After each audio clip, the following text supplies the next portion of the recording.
Assalamualaikum warahmatullahi wabarakatuh. Saya Setianaka Andrian dari Program Studi Pendidikan Bahasa dan Sastra Indonesia Universitas PGRI Semarang. Pada kesempatan kali ini, saya hendak menyampaikan mengenai PDD UKTPT atau pernyataan diri dosen dalam unjuk kerja Tridharma Perguruan Tinggi dalam bidang pengajaran.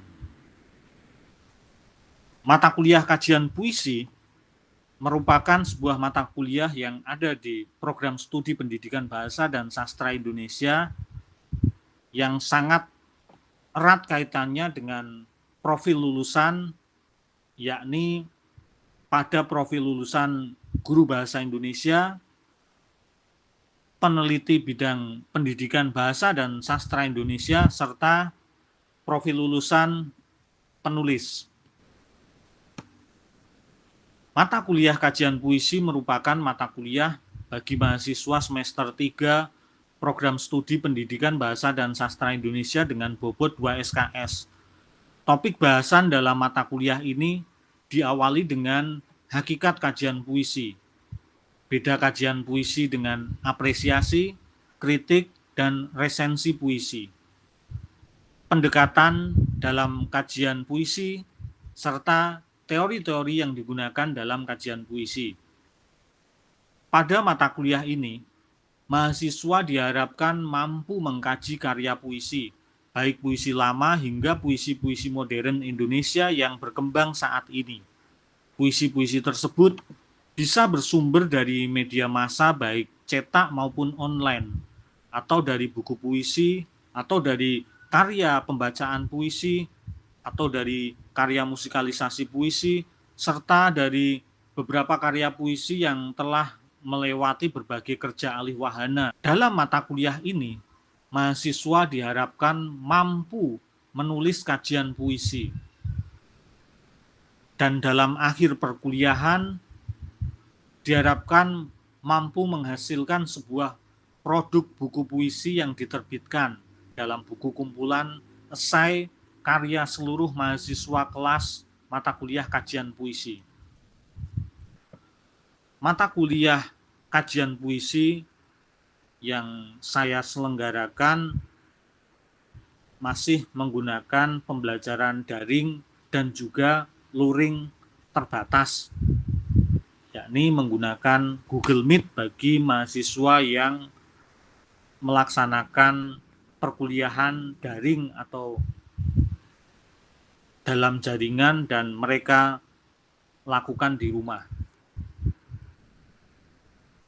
Ini penampakan yang ada di kelas, yakni pembelajaran di kelas saya, kelas kajian puisi. Nampak mahasiswa terbatas dan mahasiswa yang mengikuti mata kuliah saya melalui Google Meet dapat berinteraksi langsung dengan perkuliahan di kelas dengan mahasiswa lain tentunya. Pembelajaran daring yang saya selenggarakan di kelas didukung dengan beberapa sistem pembelajaran daring yang dimiliki oleh Universitas PGRI Semarang, diantaranya Spada Upgris, sistem pembelajaran daring atau Spada Upgris, lalu yang selanjutnya sip.upgris.ac.id. Saya akan login sebagai dosen dan di sini tampilannya akan nampak yang pertama paling atas sendiri terkait dengan reservasi, karena mengingat saat ini meskipun sudah mulai ada pertemuan di kelas namun masih terbatas, tentu ada batasan kuota. Kuotanya itu 25. Jadi siapa yang akan ikut masuk di kelas luring itu akan terdata melalui reservasi kelas luring. Di dalam sip.upgris.ac.id ini juga didapati RPS. Jadi RPS itu diunggah di sini, mahasiswa juga dapat mengakses RPS terkait deskripsi mata kuliah, terkait dengan capaian pembelajaran seperti apa, lalu kegiatan-kegiatan yang akan berlangsung setiap pertemuan itu seperti apa, semuanya direncanakan dalam RPS ini, termasuk referensi-referensi buku yang akan digunakan dalam mata kuliah kajian puisi ini. Di dalam SIP ini juga ada kontrak perkuliahan disepakati oleh dosen dan seluruh mahasiswa ketika kali pertama masuk. Dalam kontrak perkuliahan ini didapati ketentuan-ketentuan terkait dengan tugas individu, tugas kelompok, lalu mengenai penilaian yang akan diberikan dosen kepada mahasiswa, semuanya terekam, dan tentu ini atas persetujuan dari wakil kelas. Rekaman perkuliahan ini yang nantinya akan diisi oleh Komting. Dalam SIP ini juga ada rekaman presensi, termasuk di situ juga ada materi perkuliahan, lalu tugas perkuliahan juga. Jadi selama ini telah berlangsung 4 tugas perkuliahan yang terekam, termasuk nanti juga akan ada UAS juga terekam di sini. Jadi tinggal ditambahkan tugas, lalu judul tugasnya apa, deskripsi tugas itu apa, lalu lampiran jika ada lampiran tentang dokumen-dokumen tertentu yang dilampirkan dalam tugas ini. Lalu di sini ada batas tanggal submit, dan dari tugas-tugas itu akan nampak dapat diunduh secara langsung juga. Mana saja mahasiswa yang tidak mengumpulkan ini akan nampak merah. Dosen dapat memberikan ulasan atas tugas yang dikerjakan itu, bahkan nilainya juga dapat terekam di sini. Jadi ini sekilas mengenai sip.upgris.ac.id pada mata kuliah kajian puisi. Selanjutnya ada beberapa buku yang tentu saya sarankan, saya rekomendasikan kepada seluruh mahasiswa, diantaranya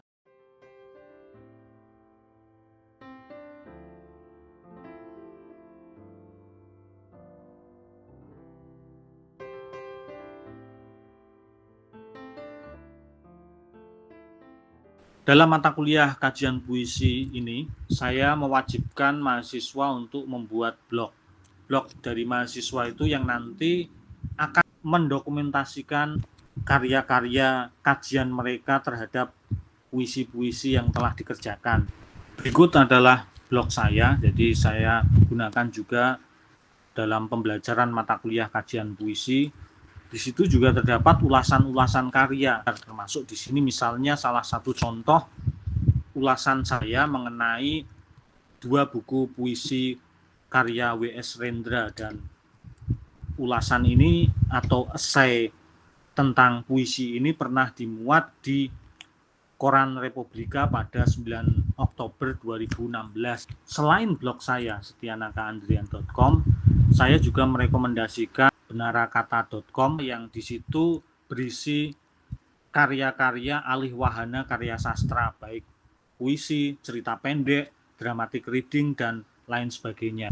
Juga ini dari karya musikalisasi puisi yang dapat dikaji mahasiswa dari grup Pancarima, yang kebetulan saya juga terlibat sebagai penulis puisi-puisi yang dinyanyikan. Juga dapat mengakses karya musikalisasi puisi dari grup lain, misalnya dari Banda Neira. Dan nanti karya kajian puisi mereka, selain dimuat di blog mereka masing-masing, saya juga akan berupaya untuk merekomendasikannya di larik.id ini. Jadi mahasiswa dapat lebih luas mempublikasikan karya mereka. Dan ini beberapa contoh karya mahasiswa yang dimuat di koran media cetak pada mata kuliah yang lalu. Selanjutnya pada akhir perkuliahan, mahasiswa akan menerbitkan buku bunga rampai esai atas kajian puisi yang dikerjakan selama 1 semester di mata kuliah kajian puisi ini. Ini salah satu buku karya mahasiswa produk akhir mata kuliah kajian puisi pada semester yang lalu, yakni buku berjudul Yang Tersisa Setelah Puisi. Selain perkuliahan di kelas, saya kerap kali memberikan kesempatan kepada mahasiswa yang ingin menjalani diskusi di luar kelas. Ini sebuah apresiasi dari Koran Suara Merdeka atas program yang saya selenggarakan di luar kelas. Begitu kiranya tentang PDD UKTPT pada bidang pengajaran yang saya sampaikan. Selanjutnya akan saya tayangkan video pembelajaran kajian puisi yang terselenggara di kelas. Terima kasih. Assalamualaikum warahmatullahi wabarakatuh.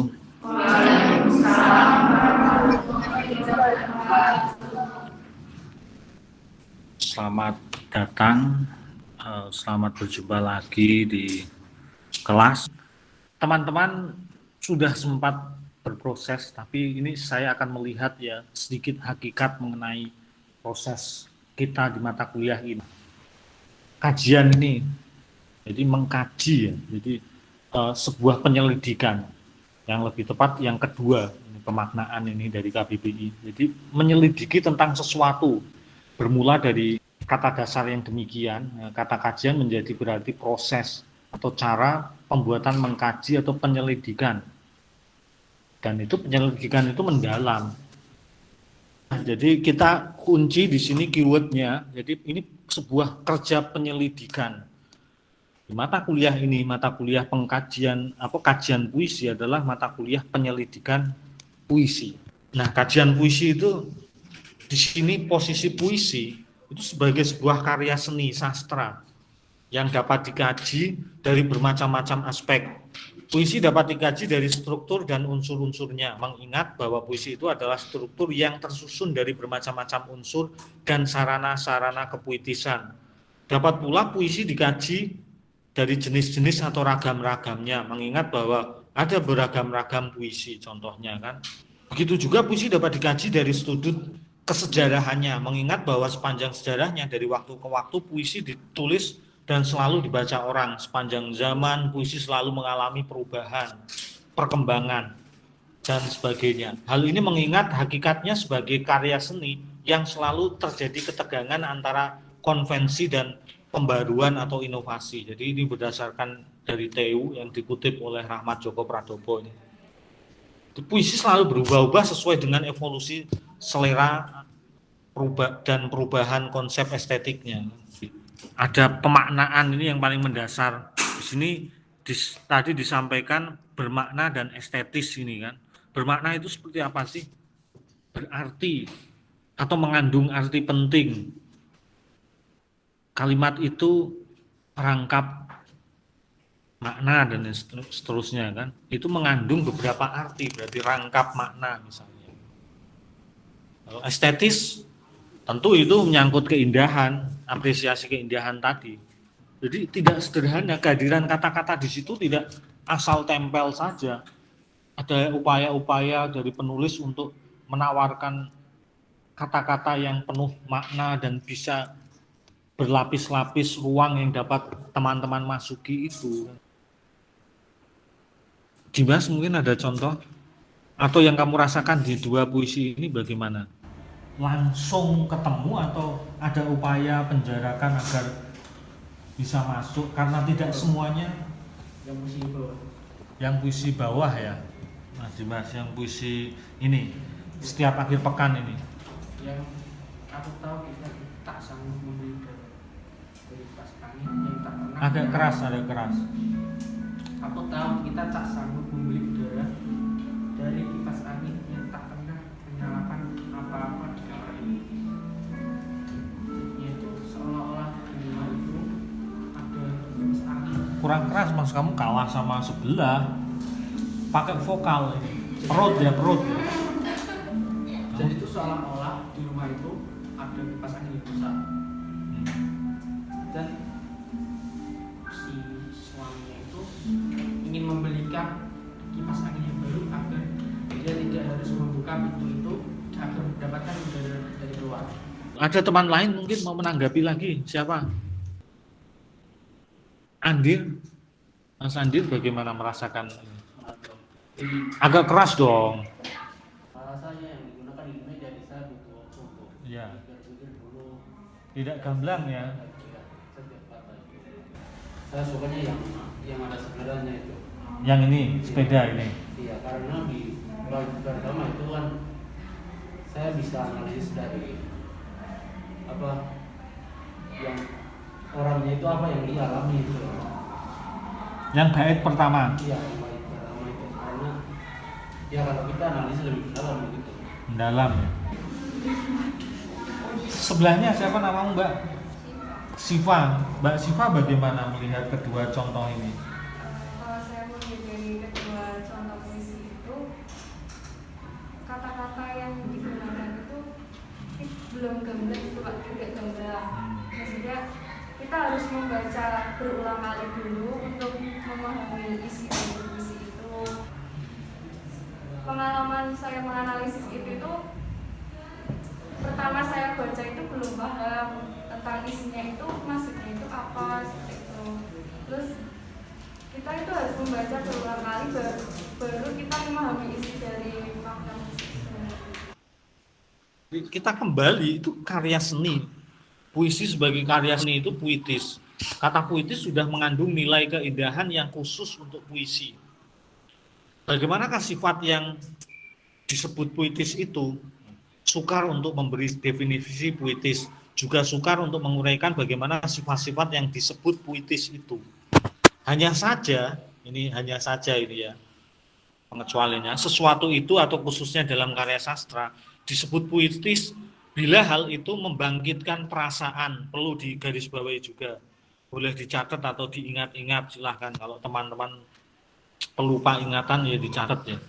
Membangkitkan perasaan, menarik perhatian, menimbulkan tanggapan yang jelas. Jadi memantik kita untuk, jadi setelah membaca itu ada ting tentang sesuatu itu. Secara umum bila hal itu menimbulkan keharuan disebut puitis. Maksudnya mengharukan itu ya kayak tadi menyentuh perasaan itu. Hal yang menimbulkan keharuan itu juga bermacam-macam. Maka kepuitisan itu pun juga bermacam-macam. Bagi Rivater ini ada bahwa ada satu hal yang tinggal tetap dalam puisi. Puisi itu menyatakan sesuatu secara tidak langsung. Ingat, ini digarisbawahi lagi. Puisi itu menyatakan sesuatu secara tidak langsung, yaitu mengatakan sesuatu hal dan berarti yang lain. Ketidaklangsungan ucapan ini bagi Rivater disebabkan oleh tiga hal. Displacing, penggantian arti atau distorting, penyimpangan arti, dan creating of meaning, penciptaan arti. Ini penting teman-teman catat. Jadi ada displacing, distorting, dan creating of meaning. Penggantian arti, penyimpangan arti, dan penciptaan arti. Jadi memungkinkan di situ dalam puisi muncul itu.